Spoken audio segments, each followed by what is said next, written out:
Book of Heaven, Volume 11, March 15th, 1912. The divine will is the sanctity of sanctities. The souls who live in the divine will are true living hosts. Continuing in my usual state, I felt a great desire to do the most holy will of blessed Jesus. And he, on coming, told me, "My daughter, my will is the sanctity of sanctities. The soul who does my will, however small, ignorant, unknown, leaves the other saints behind in spite of their prodigies, sensational conversions, and miracles. Rather, in comparison, the souls who do my will are queens, and it is as if all the others were at their service.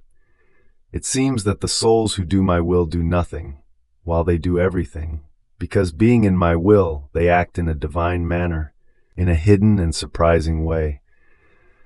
So they are light that illuminates, they are winds that purify, they are fire that burns, they are miracles that make others do miracles.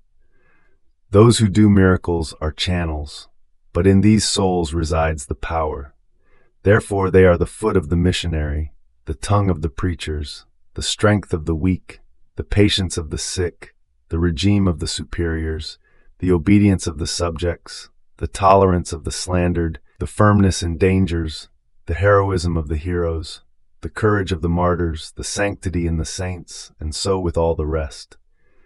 Being in my will, they concur with all the good that can exist both in heaven and on earth. This is why I can surely say that they are my true hosts, but living hosts, not dead ones. In fact, the accidents that form the host are not full of life, nor do they influence my life, but the soul is full of life, and by doing my will, she influences and concurs with all that I do. This is why these hosts consecrated by my will are more dear to me than the very sacramental hosts, and if I have reason to exist in the sacramental hosts, it is to form the sacramental hosts of my will. My daughter, I take such delight in my will, that in simply hearing one speak about it, I feel overjoyed, and I call the whole of heaven to make feast. Imagine yourself what will become of those souls who do it. In them I find all the contentments, and to them I give all the contentments. Their life is the life of the blessed.